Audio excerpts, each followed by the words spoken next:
மன்னார் ஊர்மனை படப்பெட்டி கிராமத்திற்கு சென்ற கமத்து குழுவினர் மக்கள் எதிர்நோக்கும் பிரச்சினைகள் தொடர்பில் கேட்டறிந்தனர். 600 பேர் வாழ்கின்ற இந்த கிராமத்தின் பிரதான ஜீவனோபாயமாக மீன்பிடி காணப்படுகின்றது. இந்திய மீனவர்களின் அத்துமீறலினால் தமது வாழ்வாதாரம் பாதிக்கப்படுவதாக கம்மத்த குழுவினருக்கு இந்த மக்கள் தெரிவித்தனர்.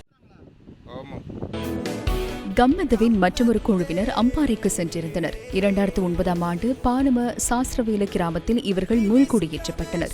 எனினும் இந்த பகுதியில் இன்று வரை அடிப்படை வசதிகள் எதுவும் இல்லை என கம்மத குழுவினருக்கு மக்கள் தெரிவித்தனர்.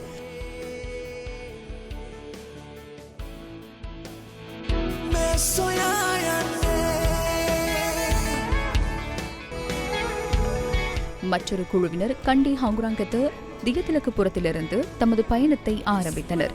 இந்த கிராமத்தில் பல நீரூற்றுக்கள் காணப்பட்டாலும் சுத்தமான குடிநீர் வசதி தமது கிராமத்தில் இல்லை என இவர்கள் தெரிவிக்கின்றனர்.